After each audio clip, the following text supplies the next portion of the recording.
Well, here I am in the shed again, and it's a Saturday afternoon. It's quite nice outside actually, so I've got to hide in the shed. Just a few things I thought I'd let you know that I've got to do, and some of it I'll video and some of it I won't. So you've got to take the rough and the smooth there. Levers have got to be changed.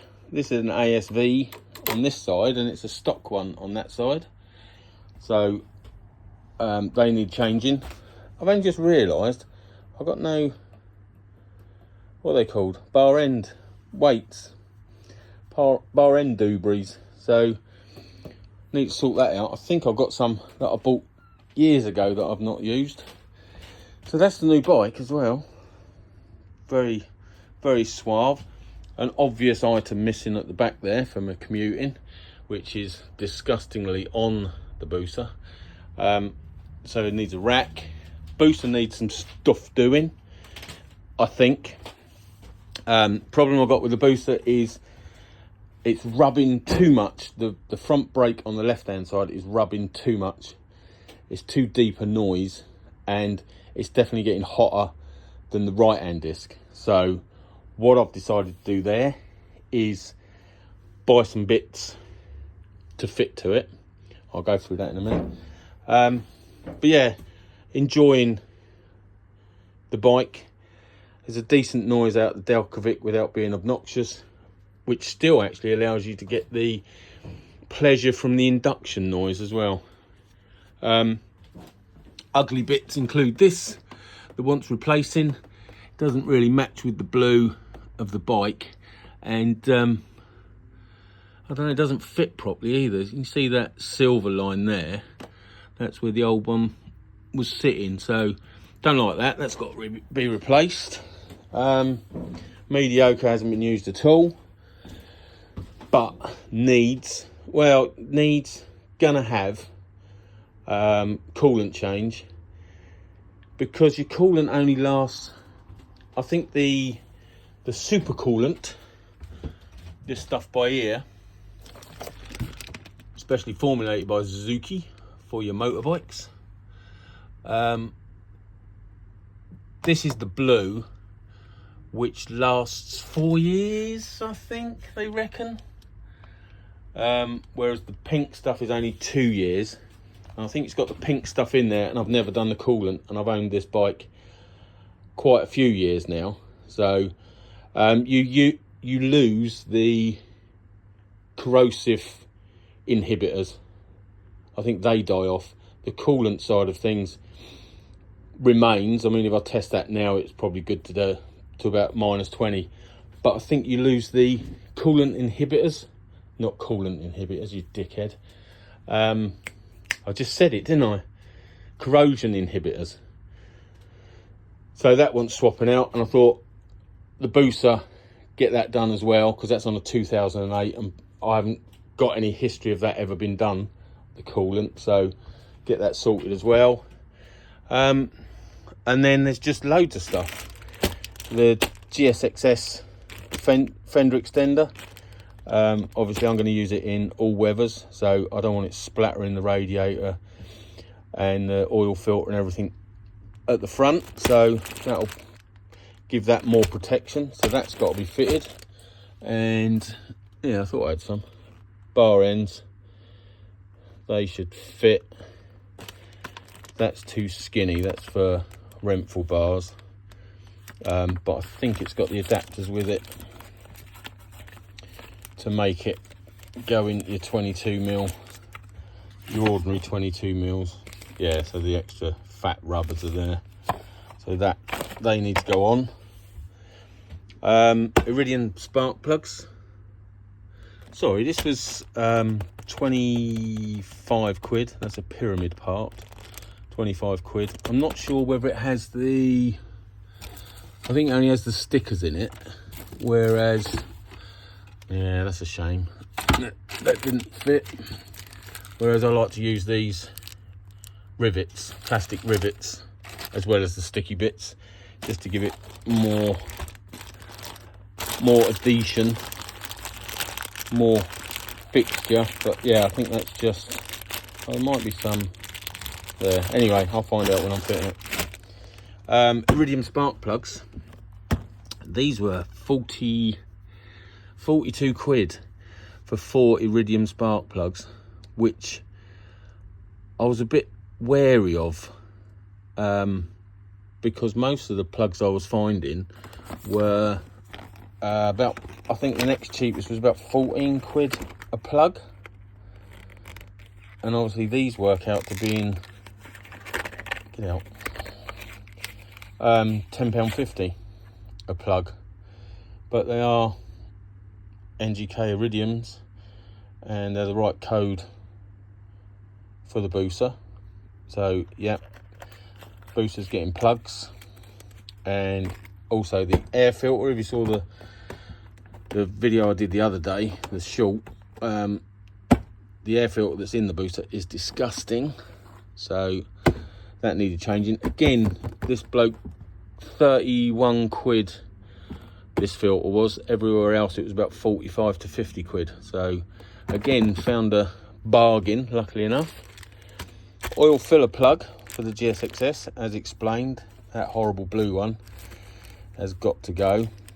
From Fowler's, and that's the O-ring for it with the number there. I think this was 9 quid, can't remember, 9 quid, and this was a couple of quid, might have been a bit less, and then postage on top, because I was stupid enough not to get it when I got all these bits off of Fowler's. That's master cylinder kit for the booster. Remember me just saying about the rubbing on the left hand disc? I've had the calipers off and had a good look at them and cleaned them up, and they're spotless and the pistons seem to move all right, but I think it could be the master cylinder is just binding up a bit through old age, whatever. So recently I changed the gubbins in the master cylinder on mediocre, and it just absolutely transformed the brakes.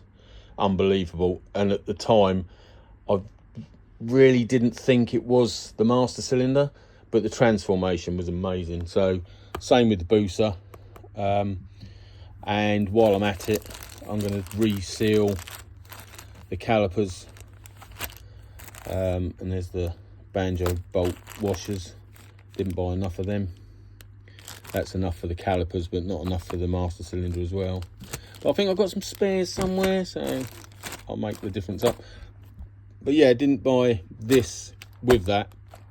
So the postage on top of that was about 3 quid or something nasty. Or was it £3.99? But nasty. I should have bought it. Should have thought about it and bought it with that. But I didn't. So the X-Star coolant for both mediocre and La Bosa, because that's a 2008, and I've got no history of the coolant being done on that. I've had mediocre for a long time and never done the coolant on it, and it's got the pink coolant in it, which I think is only good for 2 years, whereas this is the blue stuff, which I think is valid for about 4 years. It's more about the corrosion inhibitors, I think. The coolant properties continue. If I was to test that now, if I was to test mediocre now, probably be all right down to minus 17 or something. Whereas the corrosion inhibitors have probably long gone. So drop the fluids out of there and throw a load more in. What else we got? The rack. Got to put the rack, this beautiful framework, on the back of the Gixxus, because I need my top boxes. I've been using my tank bag, and it's not big enough on a Monday to take my vast amount of like milk and bottles of water and stuff that I take. So I want my top box on there. So got the rack. That was, I think it was 95, 96 quid. I don't know where from, I can't remember. Anyway, that's the rack for it, 95 quid. and I thought I had a plate for it. This is what they call a plate. I thought I had a Givi plate, but I think I've only got the old style. Yeah, I've only got the old style, which fits the old types of rack. So I've either, I think that's the only one I got. All the fucking shit I've bought and not used. This is that's an old system I got off a bike at work that I was going to take apart and use as a like a test thing, and never got round to it. And then in the back there's, I think they're V-Strom master cylinders.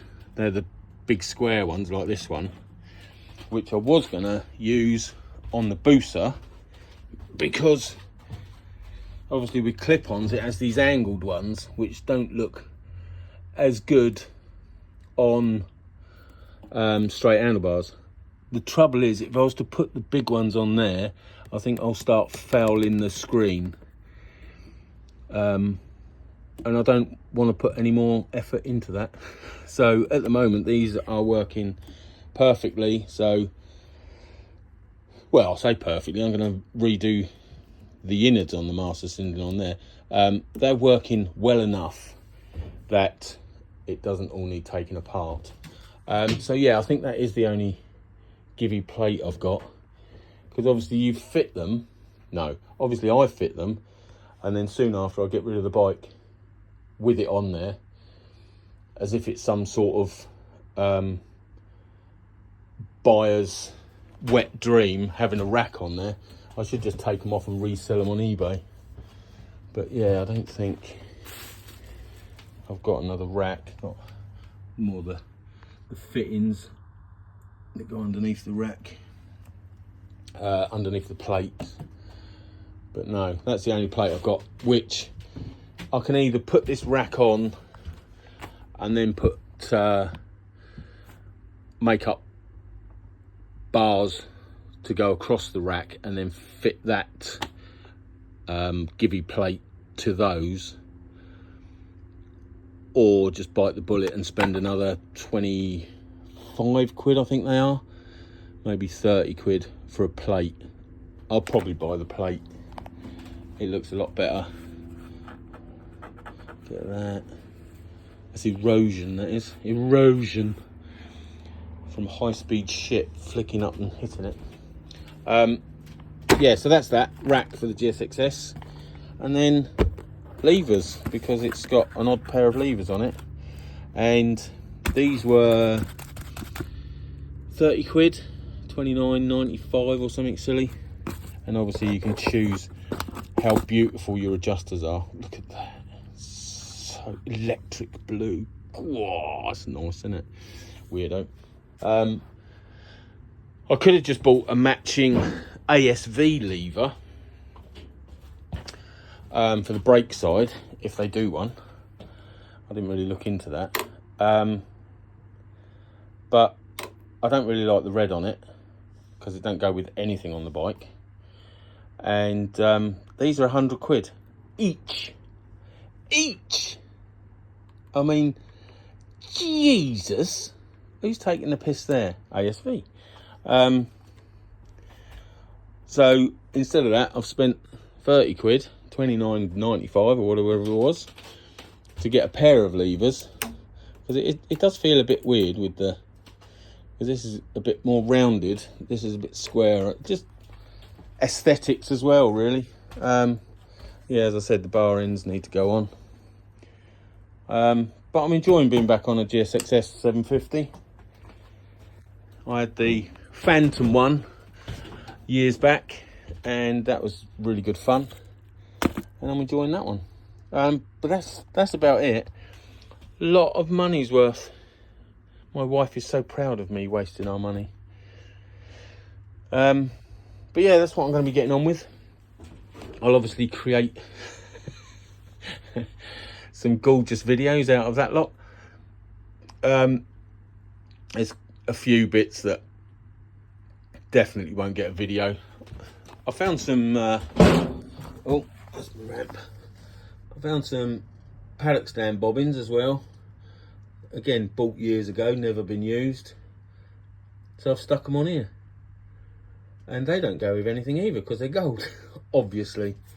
But that was, they're not cheap, are they? You know, that's another sort of 30 quid, 40 quid for bobbins. They're M8s.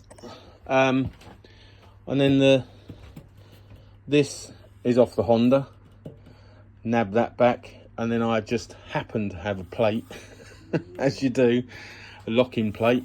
These are sort of 25 quid, 30 quid, something like that. The plastic, I think they're only about 16 quid, but the actual lockdown plate is like 20 odd quid. So I've been making savings and using up some of the shit that I've had in the shed for years, because I bought 2 of those locking plates with the idea of being, one would be for the Busa and one was going to go on mediocre, but you need a different one for mediocre. So I stuck the one on the Busa, and the other one's just been in storage ever since. So good to get some use out of that, finally get some value out of it. But yeah, there you go. What are you up to? You got plans? You got stuff that you're doing on your bikes? Or are you wiser than me and just out enjoying your bikes? So yeah, quite a few bits to do. I'm still owed some holiday at work, so I'll probably utilise some of that to, especially for the brakes on the Busa. I think I'll utilise a day's holiday. So I've got, well, hopefully that would give me plenty of time to do it. And the other bits as and when, really. I'll get the levers on, fender extender and doobrays, bar ends on this afternoon, and then probably buy a plate rather than fucking about. It just looks tidier because the rack actually goes up inside the plastic of the plate. It just looks tidier. What I'd be doing is putting probably a flat bit of steel across, and then bolting that other one to that, so it would be higher up. And like everything else I do, well, it won't be as gorgeous as mediocre. It'll be abortionate quality. Right, okay, I just thought I'd do a video on what I'm furking about with these days. And this is what I'm furking about with. But you probably ain't going to see this video for a while, because we've still got videos coming about picking up the GSX-S. But you'll have seen that by now. Or if you haven't seen it, go back and watch it. I would put a link to it up here or up here, but I'm too lazy for all that, so I ain't going to bother. Screen makes a difference. Probably make a bigger difference if it had all its bolts in it. Something else I've only just noticed. Yeah, it definitely makes a lot of difference compared to the Honda, which was obviously completely naked on the front. I didn't realise it would make that difference. So that's staying on there for the time being. It might be ripped off at a later date. I don't really like the look of it, but it's functional. That's the main thing. Anyway, it's enough drivel and dravel and dross from me. Let us know what you're up to. You got bits to do on your bikes, or are you just enjoying them? Which is what I should do, really. But I ain't. I'm in the shed. Thanks. Ta-ra.